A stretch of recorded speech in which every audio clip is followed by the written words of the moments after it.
Bonjour. Aujourd'hui, on va explorer un sujet assez profond. L'impact du traumatisme relationnel, celui qui arrive très très tôt, sur notre développement psychique. Oui, bonjour. On va s'appuyer notamment sur les travaux de Juha Klavu pour voir comment ces toutes premières expériences peuvent, disons, préparer le terrain à certains troubles. Tout à fait. On pense par exemple aux troubles de la perception de soi, comme la bigorexie. L'idée, c'est vraiment de saisir ce lien, souvent caché, entre nos débuts dans la vie relationnelle et nos difficultés plus tard.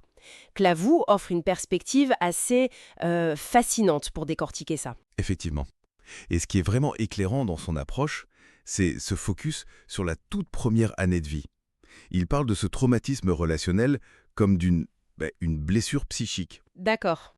Influencer la manière dont toute la structure psychique va s'organiser, se développer. Ah oui, c'est très différent des approches diagnostiques plus classiques, genre le CIM ou le DSM. Eux, ils listent des symptômes pour définir un trouble, la dépression par exemple. Exactement. C'est utile pour classer, bien sûr, mais Mais ça peut gommer l'individu derrière l'étiquette, peut-être même stigmatiser un peu. précisément. En psychothérapie dynamique, l'accent est mis ailleurs. On cherche moins l'étiquette que la compréhension du vécu unique de la personne. Deux dépressions, sur le papier, peuvent avoir des racines complètement différentes. Et l'approche de Clévu, elle, suggère que ce trauma relationnel précoce, c'est un facteur transdiagnostique important. Transdiagnostic, c'est-à-dire qu'on le retrouverait à la base de plusieurs troubles différents. C'est ça. On le voit souvent pointer dans les addictions, que ce soit les substances, ou même le travail à outrance, le workolisme, Ah oui, qui peut mener au burn-out. Il est aussi souvent lié à l'alexithymie, cette difficulté à identifier ses propres émotions, et à les exprimer, j'imagine. et à les exprimer, oui, aux troubles de la personnalité aussi. Et puis très souvent, il est là, tapi sous une anxiété ou une dépression plus visible. C'est comme une faille précoce qui rend tout l'édifice plus fragile, quoi. D'accord. Et pour ce qui est de la perception de soi, comment ça se manifeste? Clavu parle de l'échec du développement du vrai soi. Oui, notre part authentique, si vous voulez. Si ce développement est empêché par le trauma, eh ben la personne va construire des états du soi inauthentiques. Des sortes de masques. En quelque sorte, oui. Des stratégies pour survivre, s'adapter. Mais au fond, il reste ce sentiment lancinant d'indignité. Cette petite voix qui dit « je vaux rien, je devrais être différent ». Il faut faire la différence, alors, entre ça et le simple fait de se sentir parfois pas terrible, non? Ah oui, c'est crucial. Se sentir inadéquate de temps en temps, à l'adolescence par exemple, c'est normal. C'est une tentative de correction passagère. Ok. Mais quand ce sentiment d'indignité est là, tout le temps, qu'il ronge de l'intérieur, et qu'il prend racine dans ce trauma ancien, dans l'absence d'un vrai soi solide, là on bascule dans autre chose, une dynamique de trouble. Prenons la bigorexie, justement. Le DSM la définit comme cette préoccupation d'être trop petit, pas assez musclé. Comment on voit la différence là? Ben, imaginez un jeune homme. Il décide de faire de la muscu, il va à la salle, mange mieux, il prend confiance. C'est bien, mais sa vie ne tourne pas que autour de ça. D'accord, c'est une activité parmi d'autres. Voilà. Il ne prend pas de produits dangereux non plus. C'est une adaptation saine. Maintenant, l'autre cas, celui que décrit Clavou, sa vie est obsédée par la masse musculaire. Ah oui, Il utilise des stéroïdes, il met sa santé en danger, il s'isole.